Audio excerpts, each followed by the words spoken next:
अस्सलाम वालेकुम, मेरा नाम है गौहर रशीद और शो का नाम है रम्स। रम्स के मायने है इशारा। इशारा इस माशरे में रहने वाले मर्द के किरदार पर, उसकी इस्लाह पर, उसकी अच्छाइयों पर, बुराइयों पर और उसके हकूक पर। हम तस्वीर के दोनों रुख आपके सामने बखूबी पेश करने की कोशिश करेंगे। आप हमसे एग्री कर सकते हैं, डिसएग्री कर सकते हैं, लेकिन कहते हैं कि हदायत तभी मिलती है जब सुनने का ज़र्फ रखें। इख्तिलाफ राय आपका हक है, ज़रूर पेश कीजिएगा, लेकिन उम्मीद करता हूं कि इज्जत से पेश करेंगे। आइए शो शुरू करते हैं और इस रम्ज को आप और मैं मिलकर समझने की कोशिश करते हैं।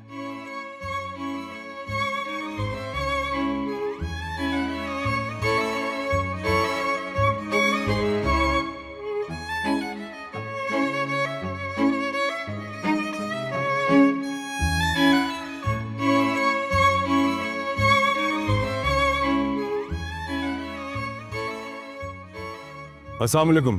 रम्ज में आप लोगों का बहुत बहुत खुशामदीद। आज की जो दो गेस्ट हमारे साथ मौजूद हैं, उनमें से जो पहले गेस्ट हैं, अगर उनके बारे में ये कहा जाए तो बिल्कुल गलत ना होगा कि गिरते हैं शह सवार मैदान जंग में। गिरने से ये मुराद बिल्कुल नहीं है कि उनकी हार हुई, बल्कि एक ऐसी ज़िंदगी का मोड़ था उनका कि जिसको उन्होंने और मजबूत बनाया और कामयाबी की बेमिसाल बुलंदियों पे ले गए। हिमानी ग्रुप्स के चेयरमैन आज हमारे साथ मौजूद हैं, मिस्टर मुस्तफ़ा हिमानी, और उनका साथ देने के लिए पाकिस्तान का शायद ही कोई ऐसा घर हो जिसमें उनका नाम मैं भी देखा ना जाता हो, उनके फैंस ना हो वहाँ पर। पॉलिटिक्स पे बहुत बारीक नज़र रखते हैं और रमज़ान की शान है, बहुत वर्सटाइल हैं। और मैं बहुत नर्वस भी हूँ उनका इंटरव्यू करते हुए, क्योंकि बहुत कमाल बोलते हैं। मिस्टर वसीम बदामी हमारे साथ हैं। Thank you gentleman. सबसे पहले बहुत बहुत शुक्रिया कि आप लोगों ने अपने बहुत बिजी स्केड्यूल में से वक्त निकाला इस शो में आने के लिए।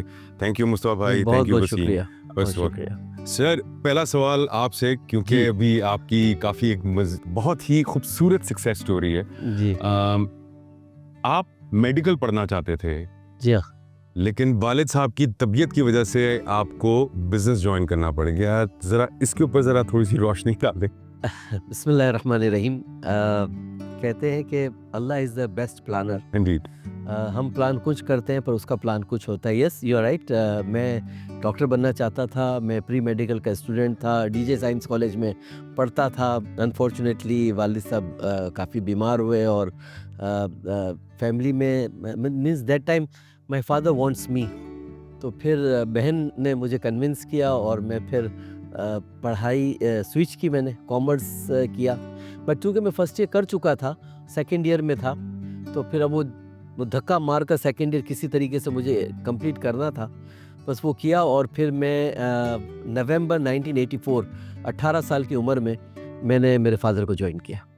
अच्छा सर, आपने अगरबत्तियाँ और कन्फेक्ट्री वगैरह ये सारी चीज़ों से आपने स्टार्ट लिया जी हाँ। और काफ़ी आपने स्ट्रगल भी की। जी द रीज़न मैं आपसे ये सवाल पूछ रहा हूँ कि आजकल की जो जनरेशन है, वो ज़रा सा भी कोई टफ टाइम आए या स्ट्रगल आए या नाकामी आए, ठीक है ना, तो वो फ़ौरन हिम्मत हार जाते हैं। What is your success story?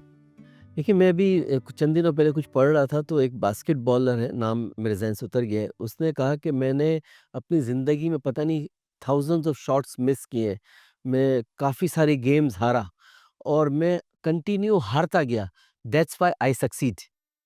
तो दैट इज़ कंसिस्टेंसी। यस, मैं स्कूल लाइफ में था, मेरे फादर अगरबत्ती बनाते थे और मैं, अगर आप लोग कराची से वाकिफ़ हो तो खारदर एरिया है, जी जी। उसकी मार्केट में मैं खड़े होके अगरबत्तियाँ बेचा करता था। और उससे पहले मैं खुद अगरबत्ती बनाता था फादर के साथ, फिर उसकी वो सीलिंग करता था मोमबत्ती के साथ और हाथ से मैं स्लोफिन चढ़ाता था बॉक्स के ऊपर। और वहाँ से मेरी इब्तिदा हुई कारोबार में। आई आई थिंक शायद मैं उस वक़्त 7वीं 8वीं क्लास का स्टूडेंट था। और फिर उसके साथ ही साथ चूँकि जैसे मैंने अर्ज़ किया कि मैं डॉक्टर बनना चाहता था, तो मगर मेरे टीचर अल्लाह अल्हम्दुलिल्लाह आज भी हयात हैं, मेरे प्रिंसिपल भी आज हयात हैं, मैं उनसे टच में भी हूँ। मैं गुलाम अब्बा स्कूल जो लियारी का जो पसमानदा एरिया है वहाँ पर, वो उस स्कूल से मैंने पढ़ा है। और वहाँ के टीचर्स, मेरे जो टीचर थे नौशाद सर, मेरे प्रिंसिपल, वो कहते थे कि तुम डॉक्टर मत बनो, तुम बहुत ख़राब डॉक्टर बनोगे। अच्छा। क्योंकि तुम अकाउंट्स में अच्छे हो। तो मेरे तो वो एक अजीब सवाल था कि नहीं जी मुझे तो डॉक्टर बनना है। तो फिर मेरे टीचर ने मुझे मशवरा दिया कि अच्छा अब बनना चाहते हो? 8वीं क्लास में था मैं। तो उन्होंने कहा जी आप LCC London chamber of commerce का अकाउंट्स का एक एग्ज़ाम होता था। बोला वो आप कर लो और टाइपिंग सीख लो। तो मैं 8वीं क्लास में जब था, हमारी स्कूल लगती थी सुबह 8 बजे, मैं 7 बजे घर से निकलता था। 4 बजे ख़त्म होती थी, 4:30 से 5:30 में एलसीसी सीखता था। फिर 6 बजे मेरे घर खरादर में हम रहते थे। वहाँ पे नीचे एक इंस्टीट्यूट था, वहाँ 6 से 7 बजे तक मैं टाइपिंग सीखता था और 7:30 पौने 8 बजे मैं घर आया करता था। तो ये उस वक़्त की बात है कि जब मैं 8वीं क्लास में था। अच्छा। और फिर जब ये फ़ादर को जॉइन किया मैंने, तो मेरे फ़ादर का we were a trader actually, और हम हर्ब्स एंड स्पाइसेस के ट्रेडर थे, बहुत छोटे ट्रेडर थे। मुझे ये बिज़नेस पसंद नहीं था। पहले तो डॉक्टर बनना चाहता था, फिर मुझे बिज़नेस पसंद नहीं था। तो मेरे फ़ादर को मैं कहता था कि मुझे ये बिज़नेस पसंद नहीं, मैं आ गया हूँ मगर मुझे पसंद नहीं है। मेरे फ़ादर माशाअल्लाह, अल्लाह उनको जन्नत नसीब करे, वो बहुत बहुत ब्रॉड माइंडेड थे। उन्होंने कभी मुझे डाँटा नहीं है, हमेशा उन्होंने मुझे समझाया है। तो मुझसे कहते थे तुम क्या चाहते हो? तो मैं उस ज़माने में गाड़ियों का काम करना चाहता था। तो मैंने शुरू में गाड़ियों का काम किया। फिर वो कुछ पाकिस्तान के हालात ऐसे हुए कि ज़ाहिर है वो कैश की डीलिंग, तो उसमें मसाइल आने लगे। फिर उसमें जब नाकाम हुआ, मैं फ़ादर के पास गया कि अब क्या करना चाहते हो? तो मैंने कहा जी मैं स्पाइसेस का बिज़नेस करना चाहता हूँ। वो इत्तेफ़ाक़न ऐसा था ईयर के इंटरनेशनली स्पाइसेस के बहुत क्राइसिस था। मतलब $7,000 की जो लौंग थी वो $700 रह गई थी। तो मैंने वो कारोबार किया और उसमें मैंने नुकसान किया। अच्छा। फिर मेरे फ़ादर के पास गया, मुझे कहते अब क्या करना चाह रहे हो? तो मैंने कहा जी मैं एक्सपोर्ट करना चाह रहा हूँ। तो उन्होंने कहा जी हर्ब्स का करो, मैंने कहा नहीं मैं नहीं करूँगा। फिर मैंने एक्सपोर्ट्स में कन्फेक्शनरी की। कन्फेक्शनरी उस ज़माने में गवर्नमेंट रिबेट दिया करती थी। हमारी कैपिटल बहुत लिमिटेड थी और गवर्नमेंट की पॉलिसी चेंज हुई और सारे रिबेट रुक गए। तो हमारा जो रासल माल था यानी जो कैपिटल थी वो सारी ब्लॉक हो गई। मैंने अगेन नुकसान किया। फिर मेरे फ़ादर के पास गया, बोले अब क्या करना चाहते हो? मैंने कहा मैं को खोपरे का बिज़नेस करना चाह रहा हूँ। मैंने फिर खोपरे का बिज़नेस किया, मैंने उसमें भी नुकसान किया। फिर मेरे फ़ादर के पास गया, बोले अब क्या करना चाहते हो? मैंने कहा जो आप कह रहे हैं मैं वो करना चाह रहा हूँ। तो सही। मैं 3 साल कंटिन्यू मैं नुकसान करता गया, फ़ेल, फ़ेल, फ़ेल, फ़ेल। उसके बाद फिर अल्लाह ने जो है वो तरक्की अता की। माशाल्लाह, बड़ी स्टोरी है मुस्तफ़ा भाई आपकी। इसके ऊपर भी और रोशनी डालेंगे। पहले मैं एक मासूमाना सवाल कर लूँ। भाईजान आपसे एक बड़ा मासूमाना सर सवाल है, सर सर ठीक है ना? जो आप ही की लाइन है, स्टैग्स आर नॉट अलाउड। क्या ये जमहूरियत के खिलाफ बात नहीं? इसको थोड़ा एलैबोरेट करें ज़रा ताकि मुझे आसानी हो ज़रा सर जवाब सर देने आप में। इलैबोरेट करेंगे, मतलब कि हमारे मैं बॉयज़ के साथ और मर्द हज़रात के साथ ख़ास तौर पे मेजॉरिटी जगहों पर ये एक टैगलाइन देखने में बहुत आती है कि जी स्टैग्स आर नॉट अलाउड, ठीक है? तो जमहूरियत के खिलाफ बात नहीं लगती आपको ज़रा? देखिए, जमहूरियत में तो हर किसी की अपनी-अपनी राय हो सकती है ना, तो ये तो बहुत जमहूरी बात है कि हर कोई everyone is entitled to have an opinion to which one can agree और डिसएग्री। हाँ, तो बस ठीक है, एक मगर ओपिनियन। मर्दों को भी थोड़े से राइट्स वगैरह मेरे ख्याल से कुछ देने चाहिए कि यार कोई नहीं, आ जाओ, कोई बात नहीं, कोई इतने बुरे भी नहीं है। 100% ऑफ हाँ, कोर्स, यानी अ, तस्वीर के दोनों रुख देखना बहुत ज़रूरी है। हाँ जी। तो जहाँ एक तरफ हम वुमेन एम्पावरमेंट की बात करते हैं, बिल्कुल, राइटली बिल्कुल, सो, राइटली सो, बिल्कुल सही है। Rightly so. तो वहाँ और ऐसी एग्ज़ाम्पल्स भी हैं हमारे सामने, आपने भी देखी होंगी, मैंने भी देखी हैं कि जहाँ पर जो है वो मर्द हज़रात रिसीविंग एंड पे होते हैं। सो येस आई एग्री, ठीक है। नहीं, बिल्कुल सही।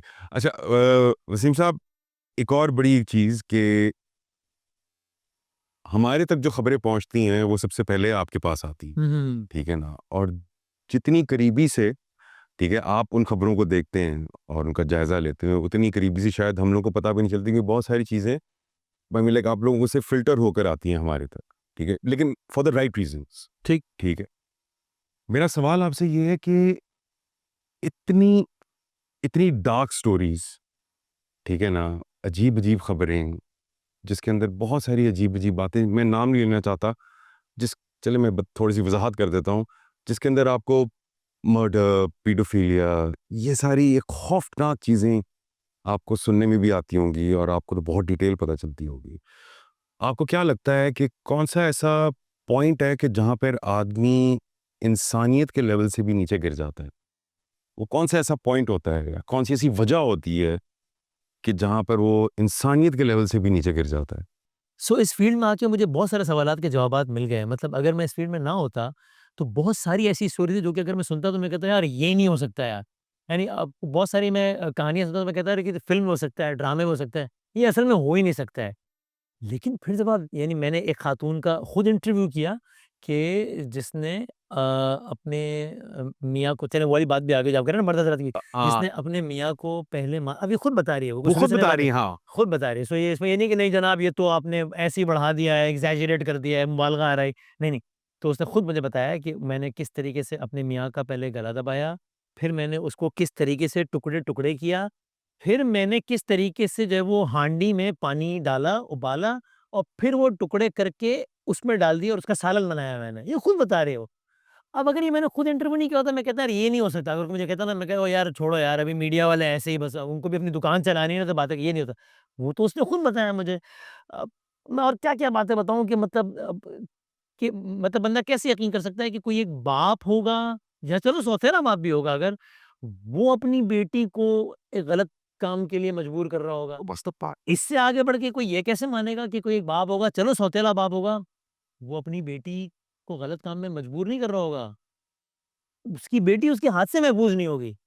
तो बस सुन सो फिर बंदा कहता है कि यार ये तो, और फिर इसकी दूसरी साइड ये भी है कि मैंने एक्चुअली इस पे काम किया और ये जंग अभी भी जारी है कि मैं एक लेवल आता है कि जब आप फिर ये कोशिश करते हैं कि आप बेशक बेहिस भी ना हो जाएँ कि जहाँ आपको स्टोरीज़ अफ़ेक्ट ही ना करें, लेकिन एक बैलेंस हो कि जहाँ पर आप एक हद से ज़्यादा इमोशनली इसमें इन्वेस्टेड भी ना हो जाएँ, वरना तो आप पागल हो जाएँगे। बिल्कुल, बिल्कुल, सो बिल्कुल। मतलब एक्चुअली ये हुआ मुसावा है कि मैंने 2-3 ज़रा लोगों से कंसल्ट किया कि भाई अब मसला ये है कि अब जब मैं रात में सो भी रहा हूँ, अरे बात है। तो वो डिस्कनेक्ट ही नहीं कर पा रहा हूँ मैं, वही सोच चल रही है और जब मैं सुबह 8 घंटे सोकर उठ रहा हूँ, तो मुझे ये नहीं लग रहा मैं सोकर उठ रहा हूँ। मुझे लग रहा है मैं कोई एक बहुत हेवी मेंटल एक्सरसाइज करके अभी दोबारा रीस्टार्ट कर लिया है काम। फिर मैंने उन चीज़ों पे काम करना शुरू किया कि अब मैं कोशिश करता हूँ कि वो अगर रमज़ान का महीना भी है, जहाँ मेरा कंटेंट बिल्कुल अलग है, तो भी मैं सोने से पहले ना 20 मिनट की कोई ऐसे कोई फ़नी क्लिप देख लेता हूँ मैं। क्योंकि वो एक डिस्कनेक्ट करना है अरे ताकि वो सोने में मदद दे। सो इसकी ये वाली साइड भी है कि फिर आप अगर एक हद से ज़्यादा इमोशनली इसमें इन्वेस्ट हो जाएँ, तो आप तो फिर हर आदमी को शक की नज़र से देखने लगे हैं। हाँ, आप इतने नेगेटिव हो जाएँ। सो इंसानियत अनफॉर्चुनेटली हर सतह तक गिर सकती है। ऑफ़ कोर्स इसकी एक दूसरी साइड भी है, ऐसे-ऐसे अच्छे लोग भी हैं इस दुनिया में। गुड। लेकिन आपको बहुत तगड़े जो है ना रियलिटी चेक्स कह लें वो मिलते हैं कि भाईजान कुछ भी हो सकता है। ऐसी-ऐसी मिसालें देखी हैं कि बंदा अब हैरान परेशान हो जाएगा यार। क्योंकि सहाफ़त कहीं न कहीं एक बड़ी ट्रिकी और एक बहुत चैलेंजिंग जॉब भी है। Very much. ठीक है, हम लोग को लगता है बाहर से बैठ के कि बहुत आसान स्टूडियो में बैठ के बस सारा कुछ पढ़ दिया है, सारा कुछ। लेकिन बहुत चैलेंजिंग जॉब है, ठीक है? जिसके अंदर एक बात आपने यही की कि आप इतनी चीज़ों से डील कर रहे हैं, तो कहीं न कहीं आपकी मेंटल हेल्थ इफ़ेक्ट हो रही यस। है। अब ये एक तासुर है कि मर्द है, तो उसकी मेंटल हेल्थ तो इफ़ेक्ट हो ही नहीं सकती। हाँ। ठीक है, वो तो मर्द तो पैदा ही नर्व्स ऑफ स्टील लेकर हुआ है, ठीक है? हाँ। लेकिन इस तरह की खबरें आप जैसे एक सहाफ़ी को, एक जर्नलिस्ट को जो कि इतना बड़ा जर्नलिस्ट है, इतनी सारी चीज़ें उसने कवर की हैं, उसको भी कहीं न कहीं इफ़ेक्ट कर रही हैं। 100% और आई थिंक कुछ चीज़ों को तो एडमिट करने में शर्माना भी नहीं चाहिए। मतलब ये जो मैंने बात अभी आपसे की उसमें कुछ लोग कहते हैं यार वो यार क्या ओ यार मर्द बनो यार, ओ क्या हो गया? ओ भाई वो मर्द हेलो मर्द भी इंसान ही है मतलब अल्लाह ताला ने इंसान बनाया है, उसी में मर्द है, उसी में औरत है। सो भाई आप बल्कि मतलब आपको चीज़ें इम्पैक्ट करनी भी चाहिए। एक हद तक तो उसका आपको इफ़ेक्ट करना भी ज़रूरी है इन अ पॉज़िटिव सेंस बिकॉज़ अगर आप बिल्कुल ही बेहिस हो जाएँगे, अगर आप कहेंगे कि ओ यार दुनिया ये सब होता है, तो ये आपकी बेहिसी है, ये आपकी मर्दानगी नहीं है। हाँ। सो आपको ये चीज़ें इफ़ेक्ट करनी चाहिए। सो यू आर राइट कि ये बहुत सारे टैबूज़ हैं कि नहीं ओ जी मर्द को दर्द नहीं होता है, मर्द को डर नहीं लगता है। नहीं मर्द की आँख से भी मर्द की भी कभी आँख भर है तो उसमें कोई मसला नहीं है। मर्द भी कभी रोक ले तो कोई मसला नहीं, नहीं है। हमें जज किया जाता है ना यार, वसीम कहीं न कहीं कि अगर एक मिसाल है कि मैंने आपको देखा है कि आप जब रमज़ान ट्रांसमिशन कर रहे होते हैं, तो वो उस लय के अंदर आप बहुत दफ़ा होता है कि और वाक़ई वो एक तारी हो जाता है एक माहौल आप पे, कि आपकी आँखों से आँसू निकल आते हैं। और मैंने बड़े लोगों को देखा है कि जज करते हुए, अरे! इसमें क्या ओ रोने वाली यार बात क्या है? हाँ, इसमें यार? क्या रोने वाली बात है? वो मर्द होके रो रहा है मर्द यार। होके रो रहा है, अरे! क्या बात ये है? क्या बात हो गई यार? ठीक है, सो इस तरीके के यानी कि आपकी मेंटल हेल्थ बिल्कुल बीइंग अच्छा इसके अलावा भी मतलब अभी जब हम ये प्रोग्राम रिकॉर्ड कर रहे हैं तो इससे कोई 2 दिन पहले जुनैद जमशेद साहब जी। जुनैद भाई के बेटे की शादी थी, ठीक? सैफ की। तो मैं वहाँ स्टेज पर गया, अब वहाँ पर 3-4 मोमेंट्स ऐसे आए कि जब एकदम से मेरे ज़हन में थॉट आया कि यार जुनैद भाई होते तो मैं यहाँ खड़ा होता। बिल्कुल। अब वो उस थॉट ने मुझे इतना पकड़ लिया कि मुझे मुझे ऐसा लगा कि मैं अभी ना फूट-फूट के रो पड़ूँगा। मैंने मैंने कहा ये माहौल ना खराब हो जाए, सब हँस रहे हैं, खेल तो लेकिन ये एडमिट करने में कोई शर्मिंदा तो नहीं होना चाहिए, इसमें क्या ऐसा मसला है? तो ये बताता है कि आपके अंदर भी एहसासात हैं, जज़्बात हैं, so it is this completely is called इंसानियत। अच्छा मुस्तफ़ा भाई, मैंने भी एक छोटी सी चीज़ नोट की, और मैंने क्या की, बल्कि फैसल जो हमारे प्रोड्यूसर हैं उन्होंने नोट की कि आप जैसे ही सेट पे एंटर हुए तो आपने अपना जूता साफ किया था, जी। ठीक है ना? आपके जूते की एक बहुत इंटरेस्टिंग स्टोरी है। वो ज़रा बताइएगा। और मैं द रीज़न मैं ये बात इनसे इनसे सवाल कर रहा हूँ कि हम लोग जो देखते हैं, हम लोग ये देखते हैं कि जी हिमानी ग्रुप का चेयरमैन मुस्तफ़ा हिमानी, ठीक है ना, आज कितने सक्सेसफुल हैं और कितने बड़े हैं, ठीक है ना, हमें इन जैसा बनना है। लेकिन उसके पीछे की जो एक स्ट्रगल है, ठीक है ना, और कंसिस्टेंसी है, ठीक है ना, वो लोगों को नहीं पता कि आपके जूते की बहुत इंटरेस्टिंग स्टोरी है। ज़रा वो बताइएगा। इंग्लिश में कहावत है कि Rome was not built in a day. Indeed. 95 में जब मैं दुबई गया तो मुझे बिल्कुल ज़ीरो से स्टार्ट करना पड़ा और दैट टाइम मेरे जेब में $600 थे जब मैं गया और कुछ ऐसे हालात थे कि मुझे यहाँ से फ़ौरन निकलना पड़ा था। ख़ैर, तो ज़ाहिर है जेब में पैसे नहीं है, आपने काम करना है, सब कुछ करना है तो मैंने दुबई का जो एक उस ज़माने का 95 के अंदर एक छोटा-सा रेगिस्तान था, वहाँ पे एक छोटा-सा मैंने वेयरहाउस लिया था। तो उस वेयरहाउस पहुँचने के लिए चूँकि रोड नहीं था तो काफ़ी दूर से जाना पड़ता था। तो वहाँ एक पिकअप आई हुई थी और वो पिकअप मैंने खुद अपने कंधे पे अगस्त की गर्मी अराउंड 50-52 डिग्री सेंटीग्रेड ओह! उसमें मैंने वो ड्रम्स जो है वो अपने कंधे पे जो उतारे सारा पूरा पिकअप मैंने अनलोड किया। अब जब टैक्सी लेने के लिए हमें जब मेन रोड आना था तो वो रेगिस्तान से गुजरना था। ज़ाहिर है गर्मी और तो जब मैं वो मिट्टी के ऊपर चल रहा था तो एक बार जब मैंने अपना पैर निकाला मिट्टी में से तो जूते की एड़ी नहीं थी। सही। तो मैंने वो गर्मी के अंदर हाथ डाल के एड़ी ढूँढना शुरू की। मेरे साथ मेरा जो पहला एम्प्लॉयी था, मुझे कहता, "भाई साहब आप क्या कर रहे हो?" मैंने कहा, "भैया एड़ी ढूँढ रहा हूँ।"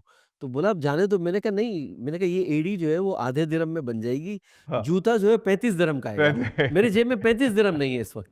तो अच्छा, अभी आपने ज़िक्र किया कि 95 में आप दुबई गए थे, जी। ठीक है? उससे पहले आपने ये बताया कि 3 दफ़ा आपने कारोबार करने की कोशिश की और उसमें नाकामी मिल गया आपको, और उसके बाद कारोबार यहाँ पर चल पड़ा आपका। जी, उसके बाद आपको दुबई जाना पड़ा 95 के अंदर, 95 या 96 का नहीं। 95 क्या ऐसी वजह थी कि बिल्कुल चलता हुआ बिज़नेस, ठीक है, आपको रातों-रात छोड़ के दुबई जाना पड़ा, फिर वापस से ज़ीरो से स्टार्ट करना पड़ा? जी हाँ, जी हाँ। अ, देखिए नवंबर 84 में मैंने फ़ादर को जॉइन किया जैसे मैंने बताया। इनिशियल मेरा क्या काम था, दुकान की आई मीन शॉप की सफाई करना, झाड़ू लगाना, चाय लाना, टेबल साफ़ करना लाइक अ प्यून और वहीं से मैंने स्टार्ट किया था। फिर हमारे यहाँ अपने ही वो कारोबार में? जी, अपने कारोबार में। मैं अपने कारोबार में I was like a peon. मैं प्यून का काम करता था। फिर वहाँ से हमारे यहाँ जो हम जो माल बेचते थे वो एक हमारे यहाँ एक तरीक़ाकार होता था जोड़िया बस धर्माऊ काटा मतलब आई मीन वज़न जो है वो मार्केट के वेमेंट स्केल पे होता था। तो वो हाथ गाड़ी में वो बोरी ले जाना, वो बोरी को डिलीवर करना। आहिस्ता-आहिस्ता उस दरमियान में जब ये सारे बिज़नेस भी करता रहा, फेलियर भी होता रहा। 88 दिसंबर नवंबर या दिसंबर 88 में पहली कामयाबी अल्लाह ने अता की और 89 में फिर हम जो है वो जोड़िया पहले खोरी गार्डन में थे हम छोटी-सी दुकान थी, फिर हम जोड़िया बाज़ार में गए। 89 से 95 का एरिया जो टाइम जो था, वो काफ़ी अच्छा टाइम था और अल्हम्दुलिल्लाह बिज़नेस जो एस्टेब्लिश हो रहा था। 95 में आपको पता होगा कराची में काफ़ी सिक्योरिटी के मसले थे, सेक्टेरियन केसेस काफ़ी थे और किडनैपिंग्स और ये सारी चीज़ें चल रही थी। तो 2 हादसात मेरे साथ भी हुए। एक यहाँ पर सेक्टेरियन केस हुआ था जहाँ मेरे बचपन का दोस्त शहीद हुआ था। फिर मेरे साथ मेरी फैमिली के साथ हादसा हुआ था। हमें प्यार-मोहब्बत से जो है वो मेहमान बनाया था थोड़ी देर के लिए। तो उसमें फिर मेरे फ़ादर ने मुझसे कहा कि अब जो है तुमको बाहर निकलना होगा और this is not the place where we can live with the family. फिर मैं 18 अप्रैल 1995 को मैं यहाँ से दुबई गया। That time I have $600 in my pocket और फिर मैंने वापस ज़ीरो से स्टार्ट किया और अच्छा टाइम था। उस ज़माने में दुबई जो है, जो मार्केट जो 1 से 4 बंद हुआ करती थी। अब मेरे पास इतने पैसे नहीं होते थे कि मैं वो 1 से 4 जो है वो टैक्सी में अपने क्यों गाड़ी तो थी नहीं मेरे पास। घर जाऊँ और वापस आऊँ 14 दिरहम टैक्सी के लगते थे। तो 14 दिरहम मेरे पास नहीं होते थे। तो फिर मैं वहीं दफ़्तर में ही करीब मस्जिद में नमाज़ पढ़ता था और दफ़्तर में ही सो जाता था। और 1 दिरहम के अंदर जो है मैं लंच किया करता था। आधे दिरहम का पकोड़ा और आधे दिरहम की चाय। ये मेरा तकरीबन कोई 6-8 महीने तक मेरा लंच होता था और फिर मैं रात तकरीबन साढ़े 9 बजे घर घर पहुँचा करता था। मुसा भाई, आज माशाल्लाह अल्लाह ताला ने आपको इतनी तरक्की दी, इतनी कामयाबी दी, अल्हम्दुलिल्लाह। ठीक है ना? जब ये बातें अभी जो आप स्टोरी बता रहे हैं, थोड़ी-सी वो अनरियल भी लग रही हैं, हाँ जी। ठीक है टू ना? Good to be true? कि हाँ, too good to be true भी लग रही है कि यार कैसे? कैसे मतलब कैसे कि यार हाँ। हिमानी ग्रुप का चेयरमैन ये हमें लगे एड़ी ढूँढ रहा है रेगिस्तान में, ठीक है ना? और 1 दिरहम का नाश्ता कर रहा है या खाना खा रहा है। माय क्वेश्चन इज़ कि सक्सेस पाने के लिए क्या कोई शॉर्टकट है जो कि आजकल हम सारे ढूँढ रहे होते हैं? देखिए, सबसे पहली बात ये है कि बड़ा बनने के लिए आपको छोटा बनना पड़ेगा, सबसे वाह! पहली बात। अच्छी बात वाह! है। और दूसरी चीज़ ईमानदारी। अगर अल्लाह पर यकीन है आपको और अल्लाह के बताए हुए रास्ते पे अगर आप चल सकते हैं, आप यकीन जाने कामयाबी आपके पैर चूमेगी। आप पैसे के पीछे ना भागें, पैसा आपके पीछे भागेगा, वरना आप भागेंगे वो दूर जाता जाएगा। और लोग ये कहते हैं कि जी हलाल रोज़ी में जो है ना वो पैसा नहीं है। पैसा कमाना है तो आपको गड़बड़ करनी पड़ेगी, हाँ जी, आपको ये भी एक तासुर है। हाँ, आपको गड़बड़ करनी पड़ेगी, चोरी करनी पड़ेगी, ऐसा कुछ भी नहीं है। अगर आप ईमानदारी के साथ काम करेंगे, हाँ, आपको स्टडी करनी है, आपको रिसर्च करना है कि आपको किस तरीके से आगे बढ़ना है, को आप क्या जिद्दत ला सकते हैं, आप लोगों को क्या दे सकते हैं। उसमें खुलूस नियत भी शामिल हो, अल्लाह के बताए हुए रास्ते भी जैसे अगर अपनी मिसाल दूँ, मैं दुबई में कामयाब भाई दुबई में 50-50 साल के लोग जायंट्स बैठे हुए थे, जिसमें वो शख्स गया है जिसके जेब में $600 नहीं है, तो वो कामयाब कैसे हुआ? देखिए, जब मैं दुबई गया तो दुबई की जो फूड स्टफ मार्केट अल-रास मार्केट है, वहाँ का एक ट्रेंड था कि भई जो पीछे से जो माल आता था 50 किलो की जो बोरी होती थी, वो वज़न नहीं होती थी। वो कहते थे जो कोई भी कस्टमर आता है, जी ये 50 किलो की बोरी है, आपको हम 50 किलो चार्ज करेंगे। जबकि दीन प्रॉपरली ये कहता है कि नाप-तोल में गड़बड़ नहीं होनी चाहिए, आप वज़न पूरा दो। तो मैंने सबसे पहले जाकर ये किया कि जो भी माल मैं बेचता था, उसको वज़न करके दे अगर वो 48 किलो की बोरी है, साढ़े 48 किलो तो मैं वही चार्ज करता था जितनी बोरी थी नंबर 1। नंबर 2 इस्लाम कहता है नबी पाक सल्लल्लाहु अलैहि वसल्लम की हमारी तालीमात है कि भई जो दिखाओ वो दो। हमारे यहाँ क्या होता है कि दुकानें छोटी-छोटी होती थी, वेयरहाउस बाहर होते थे, तो लोग जो है ना साफ करके अपनी बॉटल्स के अंदर सैंपल्स रखते थे। मैंने आज तक वो काम नहीं किया। वो चाहे वो मिट्टी वाला सैंपल हो, चाहे खराब हो, मैं वही जो बोरी में से निकाल कर बॉटल में रखता था ताकि जो शख्स माल देखे उसको एग्ज़ैक्टली वही मिले। नंबर 3 अगर मेरे माल में कोई खराबी होती थी तो मैं पहले उसे खराबी बताता था कि ये मेरा माल में खराबी है, अगर 100 रुपए की मार्केट है मैं आपको 90 में दे दूँगा, बट ये खराबी है। इन 3 चीज़ों ने मुझे दुबई में सेटल किया, इन 3 चीज़ों ने मुझे बरकत अता की है। अरे माशाल्लाह, माशाल्लाह। अल्लाह ताला आपको और तरक्की दे मुसा भाई, ठीक है? मेरे मासूम भाई। आपसे एक और मैं द गेट थोड़ा-सा ट्रिकी सवाल है कि हमारे माशरे में एक और चीज़ देखी जाती है ख़ास तौर पे आदमियों को और मर्दों को लेकर कि अगर बिगड़ा हुआ है, ठीक है? और शरारती है, ठीक है? या फिर कोई कामयाबी नहीं मिल रही उसको, तो कहा जाता है कि शादी करा दो तो ठीक हो जाएगा, ज़िम्मेदार हो जाएगा, ठीक है? क्या ये सही तासुर है? क्या आई मीन लाइक इस तरह होता है? या not really I do not completely agree to this because ये मतलब वो ठीक है कि एक मैं इस बात का बहुत बड़ा एडवोकेट हूँ कि एक सही उम्र में शादी हो वो जानी बिल्कुल ठीक है। चाहिए बिकॉज़ ऑफ मेनी रीज़न बिल्कुल ठीक है। आगे आपके बच्चे सही वक़्त पे जो है वो हाँ जवान जी, हो हाँ जाएँ जी। और जो मेरी थोड़ी बहुत नाक़िस इल्म है मेरा मैंने उलमा कराम से भी सुना है कि रिलीजियस टीचिंग भी इसी एतबार से है। तो ये इसका मैं बिल्कुल हामी हूँ, नॉट गोइंग अगेंस्ट दैट। लेकिन ये जो हम मुझे ऐसा लगता है कभी-कभी फिर हम ना ये ख़वातीन के साथ बड़ी ज़्यादती हो जाती है कि आप यानी मैंने ऐसे केसेस भी देखे हैं कि जहाँ पर दुनिया जहाँ का कोई निकम्मा आदमी है, खिलौता है, भाई तो उसको इंसान बनाने पे काम करो ना यार। ये नहीं होता है कि आप कहें कि यार इसको इंसान बनाने पे कोई काम नहीं करना, शादी करा तो ठीक हो जाएगा। अल्टीमेटली फिर ये होता है कि वो पहले एक ज़िंदगी दाँव पे लगी हुई थी, फिर 2 लग जाए, इसलिए वो उसके भी ऐसे मत्थे लगता है कि फिर वो उसको वो मार भी रहा है और पता नहीं चीख भी रहा है, तो नशा भी कर रहा है, तो फला-फला कर रहा है और अल्टीमेटली जनाब काम खराब हो गया। सो आई थिंक कि ये इसको कॉन्टेक्स्ट के साथ देखने की ज़रूरत है और एक तो ये थॉट है ना कि यार मेरा बेटा अल्लाह ना करे इन मसाइल में है, तो मैं इस पे काम नहीं कर रहा हूँ कि यार इसको इंसान बनाओ ना क्या। किसी की बेटी के साथ इसको जोड़ दो, ठीक हो चलो जाए। जी, शादी हो ऐसे जाएगी, नहीं होगा हाँ, यार। शादी कराओ, जिम्मेदारियां डलेंगी, ठीक हो जाएगा। हाँ, तो अगेन मैं बिल्कुल नहीं कह रहा कि जनाब आप शादियाँ ना करें वक़्त पे, मैं बिल्कुल नहीं कह रहा। लेकिन ये इतना सिंपल नहीं है, मतलब किसी और की बच्ची है, उसपे भी ज़रा रहम खाएँ। वो हम जितनी भी इंक्वायरियाँ करा लें, ये कर लें, वो कर लें, इंसान कैसा है, ये मैं अब पता नहीं सही लफ्ज़ टेक्निकली है या नहीं। In a certain context I would say कि बहरहाल जुआ है ना शादी। है, इन बिल्कुल है, अनसर्टेनिटी तो है ना, बिल्कुल है, डेफिनेटली बिल्कुल है। आपको आप 100% उस बंदे को या बंदी को नहीं जान सकते जब तक आप इंसान साथ रहना शुरू नहीं 100%। करेंगे।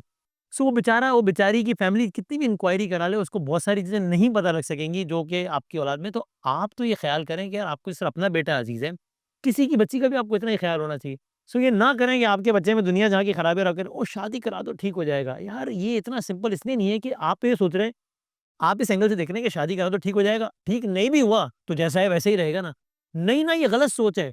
फिर ठीक नहीं हुआ तो अभी एक ज़िंदगी का बेड़ा करके फिर 2 का बेड़ा गर्क होगा। कल को बच्चे होंगे तो 3 का बेड़ा गर्क होगा। So don't be so selfish about it. So basically ये रिस्पॉन्सिबिलिटी, आई मीन मर्द की रिस्पॉन्सिबिलिटी उसके घर वालों पे है, 100% यार। ठीक है ना, आने वाली लड़की पे नहीं नहीं है है। ना यार, और ये उस वक़्त ठीक है। ही वो बंदा या लड़के के वालिदैन उसी वक़्त ये रिस्पॉन्सिबिलिटी फ़ील करेंगे जब वो किसी और की बच्ची को भी अपनी बच्ची समझेंगे। क्या यही बंदा जो कह रहा है कि यार मेरे बेटे में बेशक 100 खराबियाँ हैं, करा दो ठीक हो जाएगा, ये अपनी बेटी के बारे में सोचेगा क्या? अगर अपनी बेटी के बारे में सोचेगा तो ठीक है, कि यार हाँ, उस लड़के में 100 खराबियाँ हैं, लेकिन शादी करा दे अपनी बेटी की, ठीक हो जाएगा। तो आप करा देना फिर। नहीं, अपनी बेटी के मामले में आप कहेंगे कि ये भी ना हो, ये भी ना हो, तो यार वो भी किसी की बेटी है ना भाई, बिल्कुल, मेहरबानी करो ज़रा। बिल्कुल। अच्छा, एक और बात कि मुस्तफ़ा भाई और वसीम, आप दोनों से ये सवाल है मेरा कि आपने जैसे बताया कि आपके वालिद साहब बहुत एक, आई मीन, ब्रॉड माइंडेड आदमी थे और एक विजनरी आदमी थे। बाप और बेटे का, ठीक है, क्योंकि आप भी एक आई मीन वालिद हैं, आप भी एक वालिद, तो ठीक माशाल्लाह नाना हो गए। है, ठीक है, आप जी, तो नाना, माशाल्लाह, दादा। हाँ, नाना, माशाल्लाह, दादा सब माशाल्लाह, माशाल्लाह। ठीक है ना, अगेन सही वक़्त पे शादी करने का या, ये माशाल्लाह देंगे हम ग्रैंड चिल्ड्रंस के साथ हाँ, या, खेल माशाल्लाह, रहे हैं माशाल्लाह। माशाल्लाह। या। क्योंकि बैक इन द डेज ये देखने में आया है कि बाप और बेटे के दरमियान में एक बहुत डिस्टेंस होता था, क्योंकि बाप को एक फिगर ऑफ टेरर बनाकर हाँ, पेश किया हाँ, जाता हाँ, जी था हाँ, हाँ। कि वो घर आ गए हैं तो सब अपने अपने कोनों में घुस जाओ, हाँ। ठीक है तुम्हारा ना, बाप बहुत थका हुआ और है और थका हुआ है, तुम्हें आवाज ना आए, मतलब कि सन्नाटा हो जाए कि बाप नहीं, वो गब्बर सिंह आ गए, मतलब हाँ, कि ऐसे हाँ, होता था, हाँ, सही। ठीक है ना, ठाकुर आ गए। ठाकुर आ गए ठीक है ना, मतलब कि बाप और बेटे के दरमियान में एक अच्छा रिश्ता होने का फायदा क्या है? हाँ, आप देखिए उससे पहले बाप बने थे ना दादा। देखिए, द थिंग इज़ दैट कि हदीस के अंदर है कि मुझे या मेरे अल्फाज़ में मैं बयान करता हूँ कि वो शख्स जहन्नमी है, जिसने कभी अपने बच्चे के कंधे पर हाथ नहीं रखा या उसे गले नहीं लगाया। बाप और बेटे का रिश्ता जो है ना, वो इतना क्लोज़ होना चाहिए। मेरे फ़ादर, अच्छा, जब मैं हम जैसे मैंने आपको बताया, हम खारादर में रहते थे। ज़ाहिर है उस वक़्त का माहौल, नीचे खड़े रहना और और मोहल्ले में हालांकि उस वक्त का खेलना। माहौल बहुत कंजर्वेटिव था, हाँ, ठीक है स्टिल ना, back in the still. 80s, जी, ठीक जी, है ना, जी। बहुत जी। कंजर्वेटिव माहौल जी था। हाँ। तो मेरा बहुत बड़ा फ्रेंड सर्कल था और इत्तेफ़ाक की बात है कि मेरे फ्रेंड सर्कल में सब सिगरेट पिया करते थे। मुझे अच्छी तरह याद है, एक बार मैं गैलरी में खड़ा था, मेरे फ़ादर आए, he was a chain smoker. आए और मुझे कहते हैं कि मुझे पता है कि तेरे सारे दोस्त सिगरेट पीते हैं। मैं तुझे मना नहीं करूँगा कि मत पी, मगर मैं बहुत तकलीफ़ में हूँ। बोला, मैं कैसे मना कर सकती हूँ? मैं खुद पीता हूँ, तो मैं तुझे मना नहीं करूँगा। मगर तुझे अगर तकलीफ़ उठानी है, जैसे मैं उठा रहा हूँ, तो तू पी, वरना मैं तुझे सजेस्ट करूँगा कि ना, इसको ना हाथ लगा तो बेहतर है। हाँ। एक बार बोला, कभी मेरा जेब चेक नहीं हुआ, कभी मुझसे पूछा नहीं गया, कभी मेरे दोस्तों के दरमियान में आकर फादर ने कि क्या हो रहा है, सिगरेट पी रहे हो? यानी कि आपके कपड़ों से भी अगर स्मेल आती हो तो कभी नहीं सवाल हुआ। कभी नहीं। बस वो बात मुझे ऐसे लगी कि मैंने ज़िंदगी में सिगरेट को हाथ नहीं लगाया, जबकि मेरे तमाम दोस्त सिगरेट पीते थे उस वक़्त। सही। हम जवान थे, 18 साल की उम्र थी या 17 साल की उम्र थी, बिल्कुल, बिल्कुल। तो कॉलेज में नए-नए एंटर हुए थे। तो मेरे फ़ादर इस टाइप के थे और मेरे फ़ादर माशाल्लाह से, अगर कभी मतलब अगर वो हयात होते और हम बाप-बेटे को देखते ना, तो कोई कहता नहीं कि ये दोनों जो बाप-बेटे हैं। हमेशा लगता है कि ये 2 फ्रेंड्स हैं। मतलब मैं इतना उनसे ओपन था कि जब मुझे मंगनी करनी थी, जो लड़की मैंने पसंद की, मैंने फ्रैंकली जाके बोला कि मैंने कहा, ये लड़की मुझे पसंद है, यहाँ रिश्ता भेजो, मुझे इस लड़की से शादी करनी है। आपने उस उस ज़माने ज़माने में, उस में। ज़माने में लव मैरिज कर लिया आपने। लव मैरिज तो जब नहीं था। कॉन्सेप्ट ही नहीं था जबकि। तो कहने का मकसद है नहीं कि यार, अब इतना क़याम अली शाह साहब के ज़माने के नहीं है, मतलब इतना भी यार आप ऐसे भी ना करें यार। मैं कह रहा हूँ कि अर्ली 90s के राइट अंदर है या नहीं ठीक है मेरी ये उम्र सही है मेरी जब मंगनी हुई आई वाज 20 इयर्स ओल्ड मैं 1986 में 66 की मेरी पैदाइश है नवंबर 66 सही फर्स्ट दिसंबर 1986 को मेरी मंगनी हुई when I was 20 years old और और माशाल्लाह 21.5 साल का था जब मेरी शादी हुई हाँ तो अर्ली एज की अच्छा वैसे भी अर्ली एज की शादी को मैं हमेशा मानता हूँ क्योंकि कहते हैं कि शैतान जो है ना वो बहुत कम टाइम होता है जहाँ वो रोता है एक उस मौके पर होता है जब अर्ली एज में शादी होती है कहता है कि मैं इसको बहकाने से रह गया यानी कि एक अच्छी वाइफ लेकिन कंसिडरिंग कि एक अच्छी वाइफ हो यस तो ऑफ कोर्स ठीक है ना ऑफ कोर्स बना तो बड़ा गलत भी हो सकता है नहीं ठीक है देखिए ना देखिए कॉम्प्रोमाइज तो आपको करना है कॉम्प्रोमाइज के बगैर कभी भी जिंदगी आगे बढ़ नहीं सकती और कॉम्प्रोमाइज दोनों तरफ से होना है कुरान में अल्लाह कहता है कि मैंने तुम्हें बीवी अता की ताकि तुमको सुकून मिले हम कहते हैं जी बीवी आ गई war is invite for ever how is it possible कि कुरान में अल्लाह कहता है कि तुमको सुकून मिला हम कहते हैं यार ये टेंशन कहाँ से पाला यार और खुदा कहता है कि मियाँ बीवी एक दूसरे के लिए लिबास है तो देखिए उसके अंदर जब लिबास है अल्लाह जब लिबास का वर्ड यूज कर रहा है तो फिर आपको ख्याल रखना है कि खामियां तो हर एक में होती परफेक्ट कोई आदमी नहीं है अब खामियां अपने दोस्तों को बोलना माँ को बोलना बाप को बोलना इन्वॉल्वमेंट जब आ जाती है ना दोनों तरफ से फिर मसाइल पैदा होते हैं और सेकेंडली आप जो हैं सो हैं आपको अपनी क्लियर पिक्चर जो है चाहे वो बीवी शौहर को बताए शौहर बीवी को बताए इसी तरीके से ज़िंदगी जो है वो आगे बढ़ती है अल्हम्दुलिल्लाह अल्हम्दुलिल्लाह अल्लाह का शुक्र है कि मैंने दुनिया में बहुत ट्रैवलिंग की मैं अभी इत्तेफाकन एक वीज़ा के लिए अप्लाई कर रहा था तो उन्होंने मुझे 10 साल की हिस्ट्री मांगी तो मुझे पता चला कि मैं कभी 15 दिन से ज़्यादा शहर में टिका ही नहीं हूँ 10 पिछले 10 साल में यानी एवरी 15 डेज में मैंने जो ट्रैवल किया है ये मुझे भी नहीं पता था तो मेरी ट्रैवलिंग 2 दिन 3 दिन 4 दिन से ज़्यादा नहीं होती है क्यों कि मुझे मेरा जो सुकून है वो मेरा घर है अरे वाह मेरा सुकून मुझे घर में मिलता है। मैं अभी जब आ रहा था तो मैं बता रहा था कि जिस ज़माने में हमारे पास पैसे नहीं थे, उस ज़माने में भी हम तफ़री करते थे। कैसी तफ़री होती थी हमारे यहाँ कि दुबई में मेरे बेटे दोनों छोटे थे, बेटी 6 महीने की थी। अब फ्रेंच फ्राइज़ तो आपने लेना है ना, इससे ज़्यादा तो अब हमारी फ़ैमिली के लिए मैं फ्रेंच फ्राइज़ लेता तो मुझे 35 दिरहम के फ्रेंच फ्राइज़ लेने पड़ते। तो मैं क्या करता था 4 दिरहम की वो आलू की बॉक्स लाता था। सही वो मेरी वाइफ़ फ्रेंच फ्राइज़ बनाती थी। 2 दिरहम के मैं पेप्सी लेता था। हाँ हम दरिया किनारे जाकर बैठते थे या गार्डन में बैठते थे। अरे वाह 6 दिरहम के अंदर हम तफ़री करके वापस आ जाते थे। अरे तो वाह पैसे नहीं थे उस वक़्त भी हमने तफ़री की। अल्हम्दुलिल्लाह अल्लाह ने आज तमाम नेमतें अता की है, तो आज भी तफ़री हो रही है। वसीम साहब आपका आपके बेटे के साथ जो रिश्ता है इस वक्त आज के दौर के हिसाब से वो किस तरह का है हाँ, सो मैं बिल्कुल ये कोशिश करता हूँ, अब आई होप कि मैं इसमें शायद कामयाब भी हुआ हूँ कि एक एक दोस्ताना ताल्लुक़ रखना बहुत ज़्यादा ज़रूरी है। वो ठीक है कि आप कभी वो मियाँ और बीवी गुड कॉप, बैड कॉप खेल रहे होते हैं, वो थोड़ा बहुत ज़रूरी भी होता है ताकि एक जगह ऐसी हो जहाँ वो सारी दिल की बात कर लें, लेकिन एक जगह ऐसी हो कि जहाँ थोड़ा-सा उसको ये बताओ कि यार अगर अब यहाँ से कह दिया गया तो मैंने ये काम नहीं करना है या अगर अब्बा ने कह दिया तो नाउ दिस समथिंग सीरियस, तो वो ठीक है। लेकिन ये कि वो वाला ज़माना अब चल नहीं सकता है जिसको जो कि हम सुनते हैं ना कि अब तुम्हारा बाप घर आ गया है, अब चलो ये करो, हाँ इस्लामी ऊँची ये मेरा ख़्याल है कि वो ऑफ़ कोर्स इसका मतलब डिसरिस्पेक्ट करना हरगिज़ भी नहीं नहीं नहीं है, बिल्कुल लेकिन ये कि वो बैरियर्स को तोड़ना बहुत ज़्यादा ज़रूरी है। तो मैं कोशिश करता हूँ कि हम कभी अब मैं ऐसे में कहता हूँ कि चलो यार क्या कर रहे हो, फ्री हो भी? चलो लूडो खेलते हैं यार, चलो सही जी, चलो क्रिकेट हाँ खेलते हैं यार। हाँ और इस तरह क्योंकि वो हम कभी सफ़र में साथ होते हैं उम्रे पे यहाँ तो मैं कोशिश करता हूँ कि ज़रा अलग से हम कभी वैसे ही निकल जाते हैं हाँ खाना खाने। तो मैं अपने तौर पे पूरी कोशिश करता हूँ। फिर भी मुझे ये रिग्रेट रहता है मैं हमेशा इस पे इम्प्रूव करने की कोशिश करता रहता हूँ कि यार जितना टाइम है उतना मैं देना चाहिए उतना टाइम दे रहा हूँ या नहीं दे रहा हूँ। ये एक एक ये एक स्ट्रगल कांस्टेंट चैलेंज रहती है रहता है। लेकिन ये जिम्मेदारियां भी तो है ना मतलब कि ये हाँ, एक जिम्मेदारी हाँ, भी है और ये एक अच्छी जिम्मेदारी है क्योंकि करेक्ट। यूजुअली हम लोग इस चीज को ऐसे भी लेते हैं कि जी चूंकि मर्द के ऊपर बहुत ज्यादा जिम्मेदारियां हैं कि उसे कमाना भी है उसे प्रोवाइड भी करना है हाँ, वही जैसे मतलब कि मुस्तफा भाई ने बोला कि अल्लाह ताला ने रोज डिफाइन किए हैं करेक्ट या ठीक है ना जी हाँ। अगर हम उसको चैलेंज करेंगे ना तो हमेशा प्रॉब्लम्स आएंगी ही आएंगी ठीक है ना बैलेंस इज़ द एक वर्ड। बैलेंस के साथ चलें वही जैसे मैंने आपने कहा कि घर के अंदर रिस्पेक्टफुली गुड कॉप और बैड कॉप भी करना पड़ता है समटाइम्स सो वो एक अच्छा बैलेंस है इन दी एंड वसीम आपसे मैं जाते हुए एक सवाल करूंगा कि और फिर उसके बाद मुस्तफा भाई आपसे एक सवाल करूंगा कि मर्द को कितनी इजाजत है कि वो वनरेबल हो सकता है हुँ।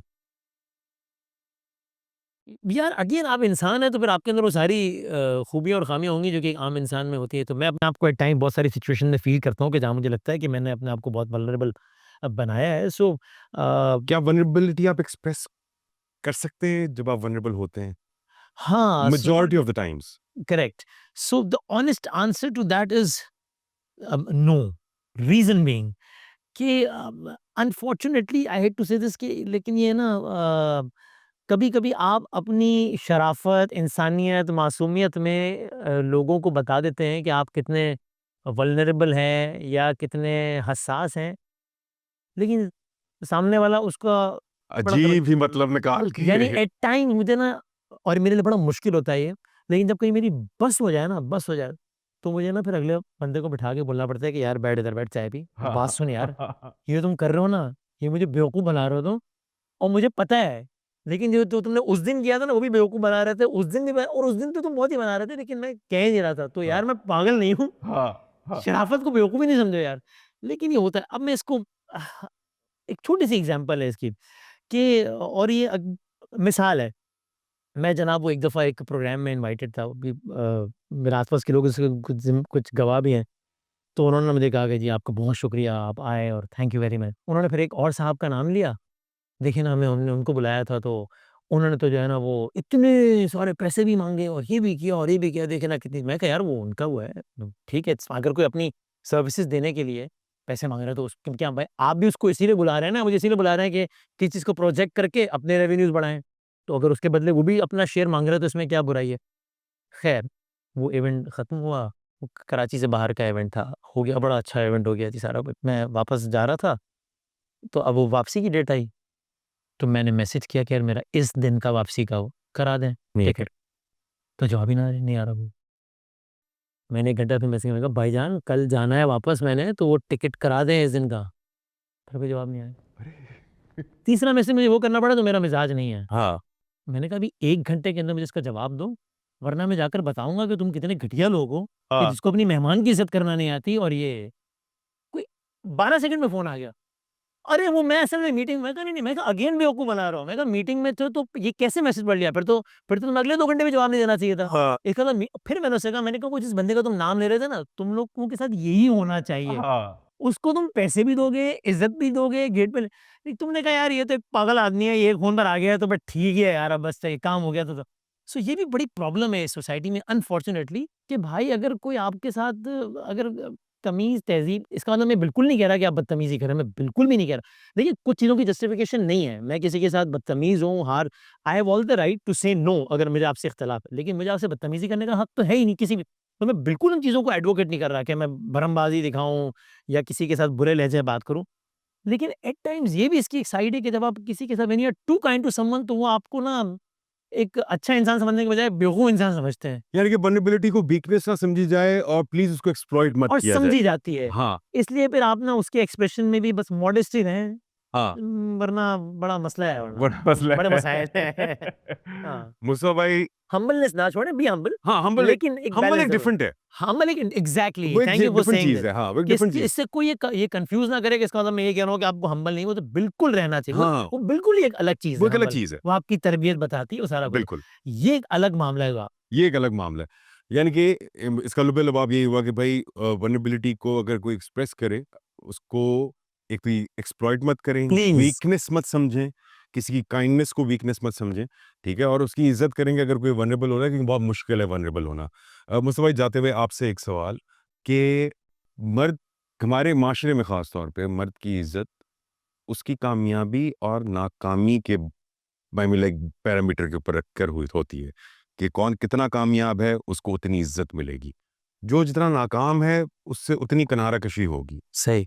क्या ये सही है? क्या इंसान को एक अच्छे या बुरे इंसान होने का कोई हक नहीं है, सिर्फ कामयाब और नाकाम ही होना है?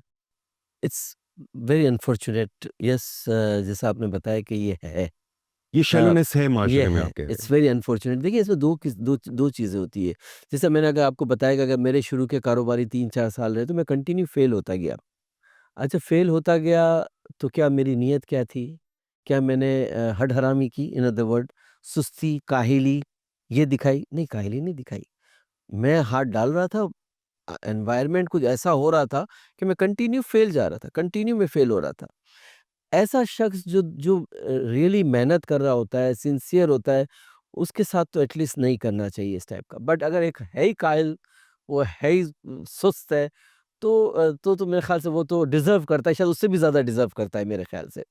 मगर इट्स वेरी अनफॉर्चुनेट कि अगर कोई शख्स जो वाक़ई सच्चे दिल से मेहनत भी कर रहा है और वो नहीं कर पा रहा है, उस वक़्त शायद अल्लाह कुछ और बेहतर समझता है, तो उसको मेरे ख़्याल से हमें एनकरेज करना चाहिए। आज का दौर जो है उसमें एनकरेजमेंट, एप्रिसिएशन हमेशा काउंट करती है।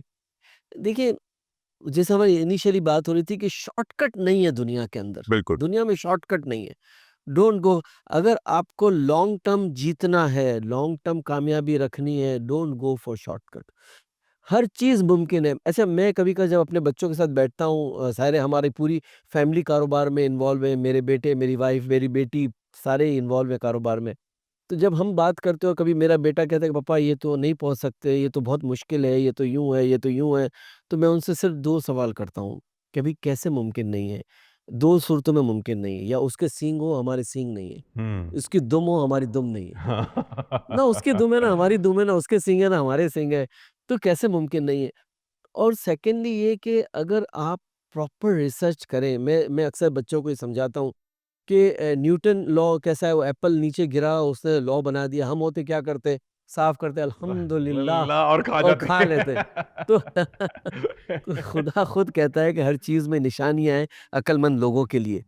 तो नेचर है, खुदा की बनाई हुई नेचर है। अल्लाह खुद कहता है कि इसमें गौर करो, फ़िक्र करो। आप यकीन करें, आज हिमानी जो इतना फैला हुआ है, माशाल्लाह, वसीम के साथ मिलकर आज हमने डब्ल्यूबी में हिमानी एक एक वन ऑफ द बड़े ब्रांड्स के अंदर हमारा नाम आता है। तो ये अल्लाह का करोड़ों एहसान है।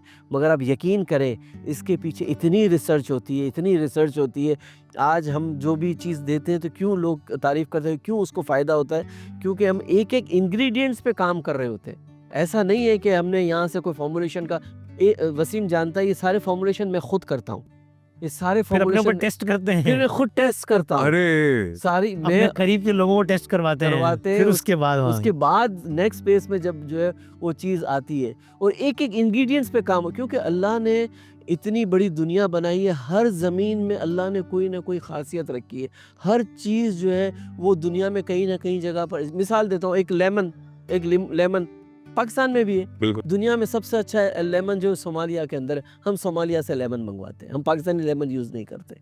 इसी तरह सारे इंग्रीडिएंट जो है, हनी वगैरह अब शहद हमारा सवात के एरिया से आता है, जो पूरा ऑर्गेनिक है हमारा है। अनफॉर्चुनेटली उसके ऑर्गेनिक की सर्टिफिकेशंस नहीं है। हाँ। हमारा जो पुदीना है वो लबनान से आता है, जंगली पुदीना हमारा सीरिया से आता है। तो इस तरह सारी चीज़ें दुनिया के अलग-अलग हिस्सों से आ रही होती है, जो बेस्ट होती है। अच्छा, चूँकि मेरा हर्बल से ताल्लुक़ है, मैं हर्बल के ट्रेड में 40 साल हो गए मुझे, तो मुझे ये पता है कौन सा इंग्रीडिएंट्स कहाँ मिलता है, उसकी क्रॉप कब है, उसके अंदर जो ज़्यादा तासीर कहाँ पर है। अब बाबूना, मैं मिसाल देता हूँ, बाबूना हमारे यहाँ भी है और मिस्र में भी है। मिस्र के बाबूना सेम दिखने में दोनों सेम है, तासीर 180 डिग्री चेंज है। यहाँ के बाबूने की तासीर और है, मिस्र के बाबूने की तासीर और है। मैंने दुनिया में 70 से ज़्यादा ममालिक घूमे। मैं सिर्फ़ और सिर्फ़ ख़रीदने जाता हूँ, मैं आज तक बेचने नहीं गया। मेरा रिकॉर्ड है, मैं कभी माल बेचने नहीं गया, मैं माल सिर्फ़ ख़रीदने जाता हूँ और एक-एक जगह जाके खुद रिसर्च करता हूँ। जैसे अगर कुरान में मरजान का तज़किरा है, तो मैं खुद हमारी प्रोडक्ट में हम मरजान को यूज़ करते हैं। मैं मरजान इटली के टॉर्रिडल ग्रेको से लेकर आता हूँ, जो नेपल्स के बाजू में। अरे वाह! तो ये और इतना मुश्किल काम है, जब पूछता हूँ ना मैं, फलां दुनिया के फलां कोने में, फलां शहर में फलां एग्जीबिशन लगा हुआ है, वहाँ गए हुए क्यों? बस देखने के लिए, ताकि मालूम अच्छा ये भी है, यहाँ से ये लिया जाता है। हाँ, ये मैं बड़ा वही सुन काम रहा हूँ कि है हाँ, बड़ा काम है। भाई, ये और तो हर हम वक्त ये सिंपल ज़ुहैर प्रोडक्ट देखिए, अब मुँह साहब के लिए सारा कुछ और चीज़ सेट हो मैं गई। ऐसे जब हम लोग ना लाइटर मूड में बैठे होते हैं, आपस में बात कर रहे होते हैं, तो मैं इनसे कहता हूँ, भाई मेरी शादी को जो है ना इस वक्त तकरीबन कोई 36 साल हो गए, और पिछले 5 साल में मुझे याद नहीं मैंने मेरी बीवी को आई लव यू कब कहा है। अरे! क्योंकि हम कारोबार में हम दोनों मियाँ भी इतने इन्वॉल्व हैं, दोनों इतने इन्वॉल्व हैं, वो भी माशाल्लाह तमाम डब्ल्यूबी के जो भाई आउटलेट्स ज़बरदस्त। में शी इज़ इन्वॉल्व्ड। और माशाल्लाह वसीम बिल्कुल अपनी, जैसे अपनी माँ की इज़्ज़त करता है, वैसी वो मेरी वाइफ़ की इज़्ज़त करता है। वो कभी नाराज़ भी हो जाती है इनके ऊपर। मुझे डांट वाटी पड़ जाती है, ये ना अरे! बड़ा ताल्लुक है, हाँ। फुल घर वाला माहौल है यानी। हाँ, क्योंकि वो भरपूर, भरपूर। शरीयत में ना वो बहुत सख्त है, बहुत सख्त है वो। तो कभी भी कुछ 19-20 होती है तो वो मतलब ना नहीं ये मुमकिन नहीं है, यहाँ पे ये मसाइल है वगैरह। तो मतलब हम कारोबार भी जो करते हैं तो इट्स आवर हॉबी। मतलब कारोबार पैसे कमाने के लिए नहीं करते, हमें मज़ा आता है कारोबार करने में। हाँ। तो हमें हमें शरीयत का भी पास रखना है, हमें लोगों को फ़ायदा भी पहुँचाना है और रिज़्क़ हलाल भी लेना है। अरे माशाल्लाह माशाल्लाह। ऑन दिस नोट जेंटलमैन, बहुत मज़ा आया। अल्हम्दुलिल्लाह। Thank you so much for sharing your wisdom. ठीक है, thank you so much for your time. ठीक है, और मैं उम्मीद करता हूँ कि जितनी भी हमारी ऑडियंस है उन्होंने कुछ सीखा होगा। और इन द एंड मैं बस एक सेंटेंस पे ये शो जो है ये ख़त्म करूँगा कि किसी की भी बुराई की वजह से अपनी अच्छाई कभी मत ख़त्म करें। On this note, thank you very much. बहुत शुक्रिया। कुछ भी करो, कहीं से भी लेकर आओ, लेकिन प्रोवाइड करो। क्या ये एक जुमला क्राइम का जरिया बन सकता है? ये क्राइम का भी जरिया बन सकता है, लेकिन इतना सप्रेस ना किया जाए मर्द को कि वो क्राइम करने पर मजबूर हो जाए। औलाद को आप हराम का निवाला खिलाएंगे, आपकी औलाद आपसे बदतमीजी करेगी, हो सकता है आपको थप्पड़ भी मार देगी। कितनी शर्मनाक और तकलीफ दे बात। फ़हीम साहब, पॉलिटिकली और इकोनॉमी के ऊपर आपके बहुत स्ट्रॉन्ग ओपिनियंस हैं। मेरा सवाल आपसे ये है कि सोशली आज हम कहाँ पे खड़े हुए हैं? इस माशरे में माजरत के साथ जो है, और फिर ये मसला अरबाब इक़्तिदार का है और ताकत की नंगी जो तलवार हमारे सरों पे लटकती है, उसका नतीजा है कि लोगों में बर्दाश्त खत्म हो।